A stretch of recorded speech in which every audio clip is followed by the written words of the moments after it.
At 8:17 tonight, Officer Mercer, you made a choice that will follow you for the rest of your career. The words were calm, almost quiet, but they carried through the gas station lot with enough weight to make the nearest customers turn their heads. Daniel Mercer tightened his jaw as red and blue lights from his patrol car washed across the wet pavement. He had expected fear. He had expected excuses. What he had not expected was the steady gaze of the black woman standing beside a dark government SUV, her wrists secured behind her, her posture unbroken beneath the harsh glow of the canopy lights. A cold drizzle drifted across the highway, tapping against windshields and darkening the shoulders of her charcoal coat. Somewhere beyond the pumps, an 18-wheeler rolled past with a low mechanical roar, but inside the small circle of light around Mercer and the woman, everything felt strangely still. "You threatening me now?" he asked, leaning closer, his voice sharp enough to draw more attention. The woman did not raise hers. "No, officer. I am telling you to verify my identity before you make this worse." Mercer gave a short, humorless laugh. He had already decided what he believed. A black woman alone at night. A luxury SUV registered to the Commonwealth of Virginia. A wallet containing identification he claimed looked suspicious. To him, those facts did not form a story worth checking. They formed an accusation. 10 minutes earlier, Camille Brooks had pulled into the gas station, hoping for 5 quiet minutes and a cup of coffee before continuing toward Richmond. She wore no campaign pin, no security detail, no visible symbol of office. Just a dark coat, simple earrings, and the exhaustion of someone who had spent the day listening to a grieving mother ask why justice seemed to recognize only powerful names. Now, under flickering fluorescent lights, that question returned to her with painful clarity. Mercer had asked who owned the SUV. She had answered truthfully, "The state of Virginia." He had stared at her, then at the vehicle, as if the sentence itself were proof of dishonesty. He requested identification, and she handed it over. He barely looked at it. When she asked him to run the plate, he ignored her. When she asked for his supervisor, he told her to stop making demands. When she reached for her phone, he ordered her hands where he could see them. Every chance to slow down had been offered. Every chance to correct the mistake had been refused. Near the entrance, Nora Whitfield, the overnight cashier, stood frozen behind the glass doors with her phone held low against her apron.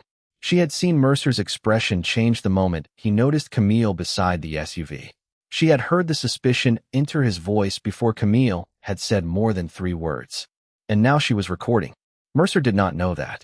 He also did not know that inside the SUV, a secure government phone had failed to receive its scheduled safety confirmation. 40 miles away, an alert had appeared inside the State Command Center. Camille lifted her chin slightly as Mercer repeated that she was being detained until he could figure out what she was really doing. Her breathing remained measured. Her eyes stayed on his badge. "Daniel Mercer," she said softly, reading his nameplate. "Badge number 4172. Time of detention, 8:17 p.m. His confidence flickered for half a second. Then he smirked. "You think memorizing my badge is going to help you?" Camille looked past him toward the empty highway, where a faint sound was beginning to rise beneath the rain. Not thunder. Engines. More than one. She returned her gaze to Mercer and spoke with a calm that unsettled him more than anger ever could. "No, officer. The truth will do that." 6 hours earlier, Camille Brooks had been standing inside a small community center on the east side of Richmond, listening to a mother describe the last phone call she ever received from her son. The room was modest, with folding chairs arranged beneath warm ceiling lights and rain tracing slow lines down the windows. No television cameras had been invited. No reporters waited outside. Camille had requested privacy because grief, she believed, should never become a political backdrop. Across from her sat Denise Carter, a hospital nurse whose 24-year-old son had died after a routine traffic stop became a night of confusion, unanswered questions, and missing records. Denise held a framed graduation photograph against her chest. In it, her son smiled beneath a blue cap, one hand raised as though he were waving to a future that had once seemed certain. "They keep telling me to be patient," Denise said. "But patience feels different when everyone else gets to go home." Camille felt the words settle into the room. She had spent years hearing polished statements from agencies, carefully measured promises, and official explanations that seemed designed to exhaust families rather than help them. She leaned forward, resting her hands together. "I cannot promise you an easy answer," she said. "But I can promise that your questions will not disappear inside a filing cabinet." Denise studied her for a long moment, searching for something beyond ceremony. Would they listen this carefully if you were not the governor? Camille did not answer immediately.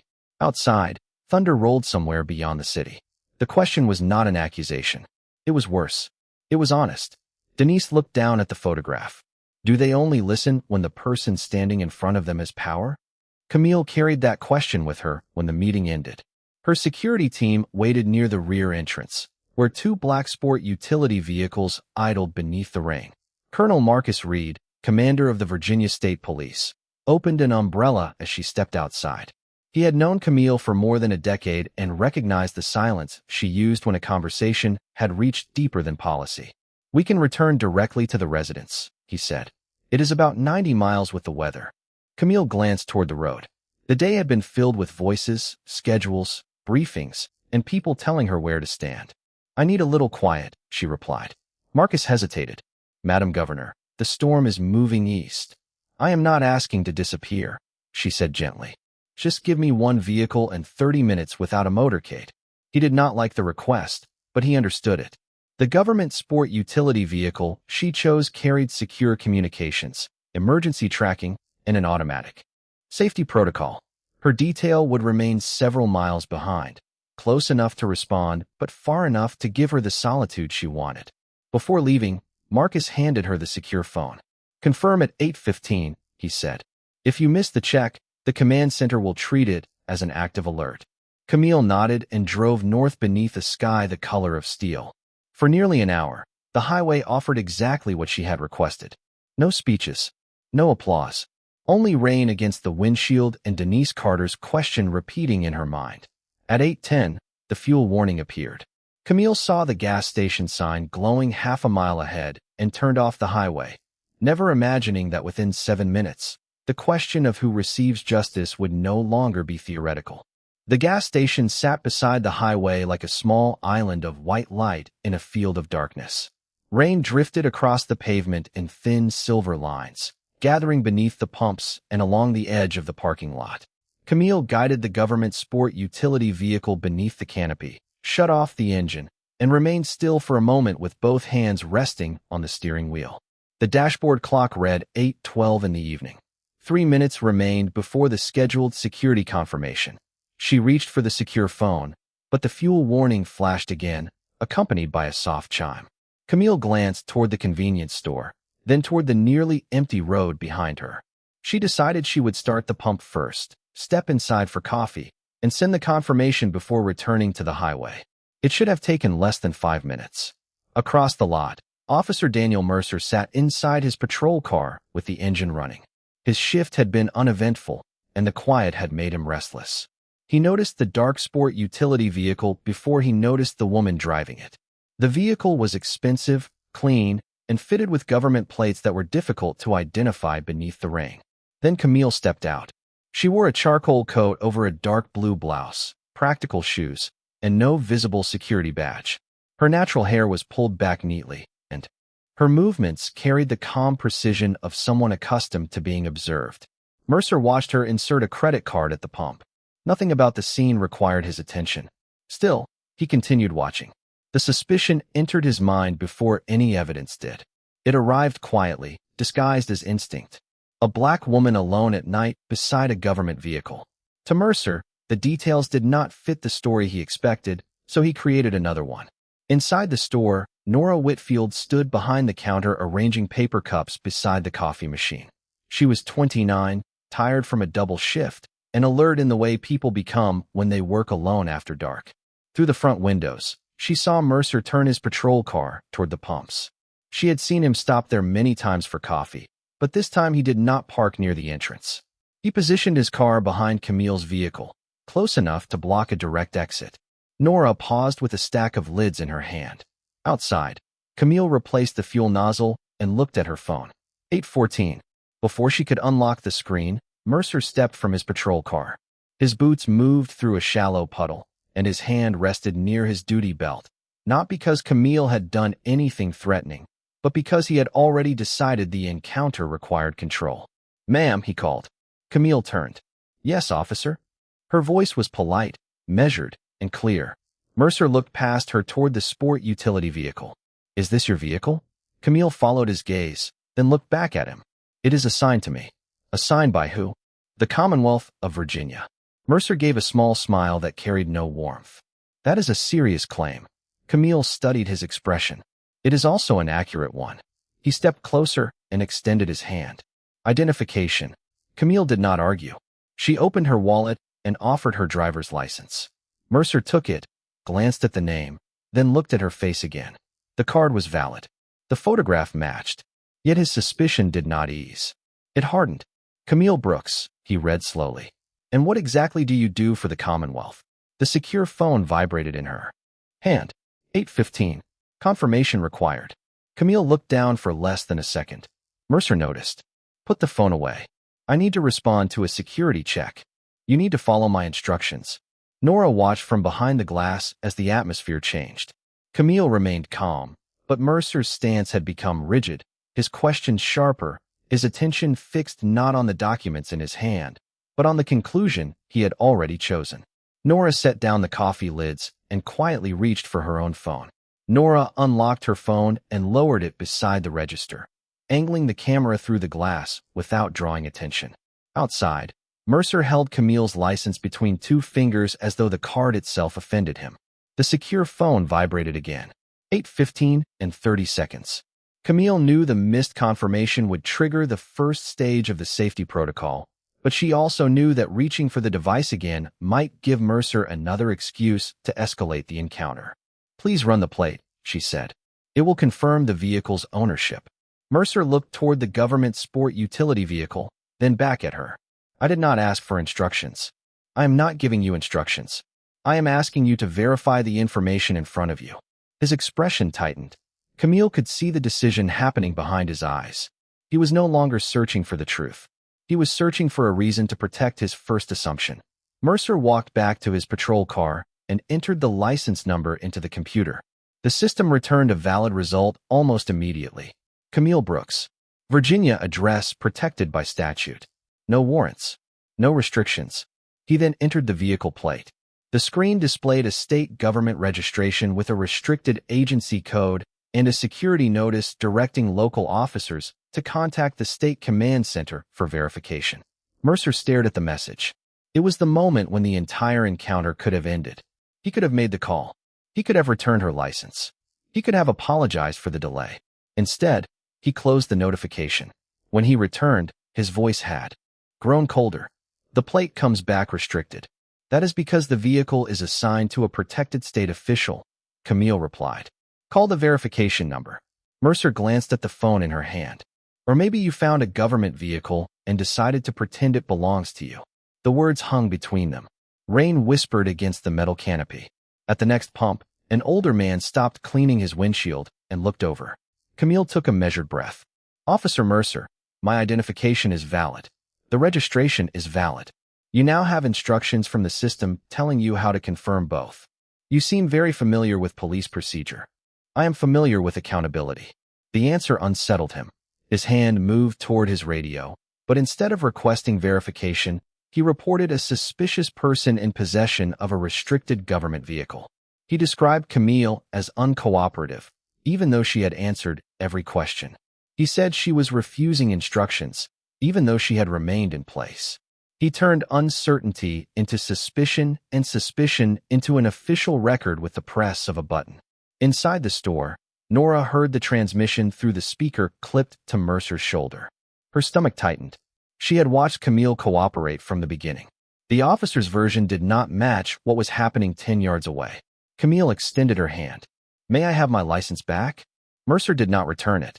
"Place your phone on the hood. I need to complete a security check." The phone. Now. Camille looked at the secure device. The screen showed 3 missed alerts. Somewhere in Richmond, the silence had already been noticed. She placed the phone carefully on the hood. Mercer stepped closer. "Turn around and keep your hands visible." Nora moved from behind the counter toward the front door, still recording.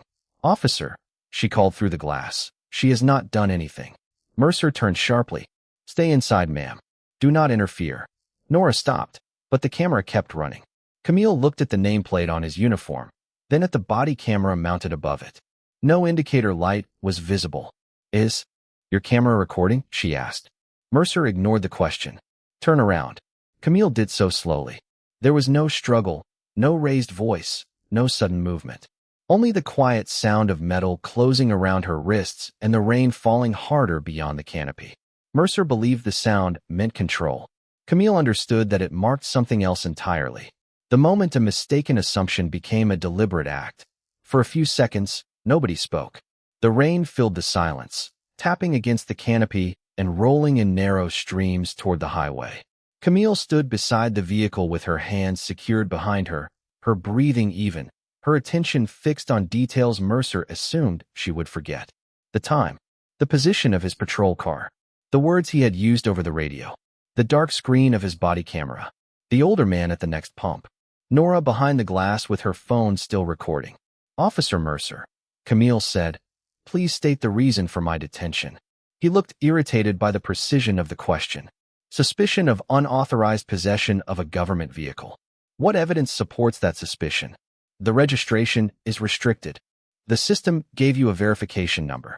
Mercer stepped around her and opened the driver's door of the sport utility vehicle. "I am conducting an investigation." Camille watched him look across the clean interior, searching for something that would justify what he had already done. A leather folder rested on the passenger seat beside a sealed briefing envelope. A small state flag pin lay near the center console. The secure phone remained on the hood, vibrating every few seconds. Mercer noticed the folder and reached toward it. "That contains protected government material," Camille warned. "Do not open it without authorization." He paused, then turned with a satisfied expression, as though her warning proved his theory. "Protected material? That makes this more serious." "No," she replied. "It makes verification more urgent. Imagine being in her place, knowing that every document is legitimate, every answer is truthful, and every available system can confirm who you are, yet watching an officer. Reject each fact because the truth does not match the story he has chosen." Camille felt anger, but she did not allow it to control her voice. Her father had once told her that calm was not surrender. Sometimes calm was the clearest record of what another person decided to do. Mercer closed the vehicle door. "Who gave you this sport utility vehicle?"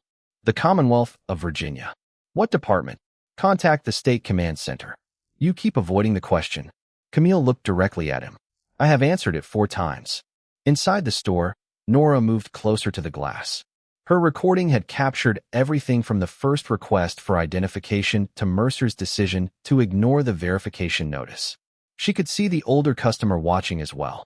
He had stopped pretending to clean his windshield. Mercer raised his radio and requested a supervisor. His voice changed as he spoke, becoming more official and more certain. He described Camille as evasive. He claimed she had made statements suggesting access to confidential state information. He did not mention the valid license. He did not mention the registration instructions. He did not mention that she had cooperated. Camille listened carefully. "Please include that your body camera is not active," she said. Mercer lowered the radio. "My equipment is not your concern. It became my concern when you detained me." The secure phone vibrated again. This time the screen remained illuminated long enough for Mercer to see a red message marked Emergency Protocol. He reached toward it, but Camille stopped him with her voice. "That device is connected to the Executive Security Network. You need to leave it where it is." Mercer stared at her, uncertain for the first time. Then his radio crackled. Sergeant Ethan Cole's voice came through, asking him to repeat the name on the identification. Mercer looked down at the license in his hand. "Camille Brooks," he said. There was a pause on the channel. Not static. Recognition. Cole's next words came more quietly. "Hold your position.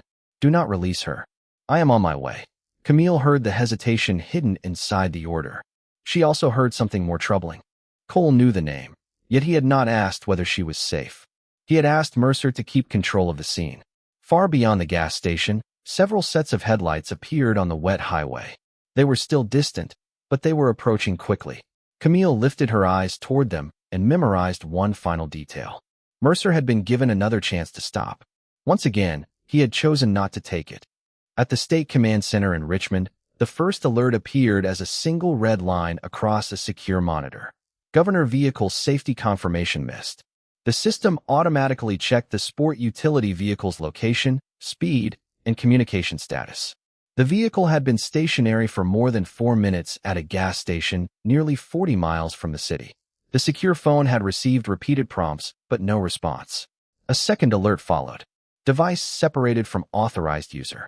The duty officer immediately contacted Colonel Marcus Reed. He was still in transit with the security detail when his encrypted phone rang. "Sir, we have a missed confirmation from the governor's vehicle," the duty officer said. "Location is a gas station off Route 17. The vehicle is stationary. No confirmed contact." Marcus looked through the windshield at the rain sweeping across the highway. "How long?"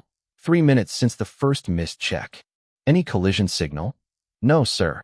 "Any local police activity near the location?" The duty officer searched regional dispatch traffic. What appeared on the screen made him pause.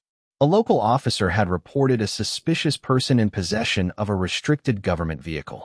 The name entered into the incident record was Camille Brooks.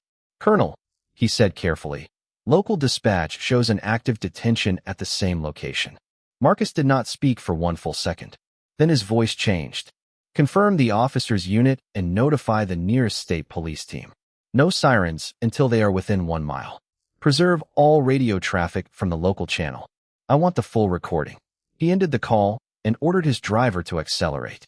Back at the gas station, Camille stood beneath the white canopy while Mercer remained near the patrol car, trying to hide his uncertainty behind procedure. The distant headlights had multiplied. Nora could see them through the rain, moving steadily along the highway. Mercer saw them too. He raised his radio. "Dispatch, confirm whether additional units are responding." Before dispatch could answer, Sergeant Ethan Cole's voice broke in. "Mercer, move to a private channel." Mercer changed frequencies, unaware that Nora's phone continued recording the words coming from his shoulder speaker. "What exactly did she say?" Cole asked. "She claims the vehicle belongs to the Commonwealth. The plate is restricted. She says the phone is connected to executive security." There was another pause. "Did you activate your body camera?" "No," Cole exhaled. "Good. Keep it that way for now." Camille's eyes sharpened. Mercer glanced toward her and lowered his voice. "Her license says Camille Brooks." "I heard you the first time," Cole replied. "Do not release her until I arrive. We need to make sure the report is consistent." "Consistent with what?" "With the reason you stopped her. Do not start asking questions over the radio." The meaning was clear. Cole was not trying to discover what had happened. He was trying to shape what would be written later. Camille looked toward Nora through the glass. Their eyes met for only a moment, but Nora understood. She adjusted her grip and kept recording. The older customer at the next pump quietly stepped closer to the store entrance, placing himself where he could hear without interfering. Mercer walked back toward Camille. "My supervisor is coming. He already knows my name," she said. Mercer frowned. "That does not change anything. It changes what he chose to do after hearing it." The first set of approaching headlights turned into the gas station. A dark state police cruiser rolled beneath the canopy, followed by another and then a third. Their emergency lights remained silent, but blue reflections spread across the wet pavement. Doors opened almost together. Uniformed state troopers stepped out with disciplined urgency, scanning the scene before focusing on Camille. Mercer straightened, suddenly aware that every movement around him belonged to a chain of command far larger than his own. Then Colonel Marcus Reed's vehicle entered behind them. It stopped beside the pumps, and Marcus stepped into the rain without waiting for an umbrella. He saw the secure phone on the hood. He saw Camille's hands behind her. He saw Mercer holding her license. The distance between them was less than 20 feet, but the silence that followed felt enormous. Marcus moved forward, his face controlled, his voice unmistakably formal. "Madam Governor, are you injured?" Mercer looked at Camille as though he were seeing her for the first time. The confidence left his expression. The rain continued to fall, but no one heard it anymore. Mercer's mouth opened, but no answer came. The words, "Madam Governor," seemed to remain suspended beneath the gas station canopy, heavier than the rain, heavier than the silence of the troopers now standing around him. Camille did not look triumphant. She did not smile. She simply turned her head toward Marcus Reed and answered with the same calm she had maintained from the beginning. "I am not injured, Colonel." Please have the restraints removed and preserve the scene. Marcus nodded once. Yes, Governor. One of the state troopers stepped forward and addressed Mercer in a controlled voice. Officer, release her now. Mercer looked from the trooper to Camille, then toward the state vehicles surrounding the pumps. His hands moved slowly as he complied. The moment the restraints were removed, Camille brought her arms forward and rubbed her wrists lightly, not from pain, but from the cold pressure of the metal. Marcus took off his coat and offered it to her, but she declined. The evidence first, she said. Secure his radio traffic, his patrol computer, the vehicle registration query, and the station's security footage. Mercer finally found his voice. I did not know who she was. Camille turned toward him. The sentence was not spoken with anger. That made it more difficult to escape. That is not the defense you think it is. Mercer looked confused. Governor, I was responding to a suspicious vehicle. You confirmed the vehicle was registered to the Commonwealth. You confirmed my identification was valid.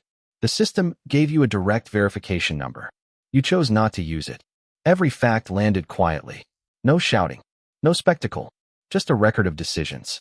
I was being cautious, Mercer said. You described me as uncooperative after I followed every instruction. You kept your body camera inactive. You ignored the registration notice.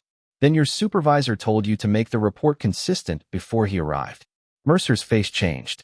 He glanced at his radio as though the device had betrayed him. At that moment, Nora pushed open the convenience store door and stepped into the rain. Her phone remained in her hand. I recorded it, she said. Mercer turned sharply toward her. Nora stopped several feet away, but her voice did not shake. I recorded the whole thing, including what the supervisor said. Marcus looked at her. Please do not delete or alter that file. A state investigator will take your statement and make a protected copy. The older man from the next pump raised his hand. I saw it too. She answered him every time. The scene was changing faster than Mercer could understand. Minutes earlier, he had believed he controlled the only official version of events. Now there were witnesses, a recording, dispatch logs, database records, and a governor who had memorized every step. Then another vehicle entered the lot. Sergeant Ethan Cole arrived alone, his headlights cutting across the wet pavement.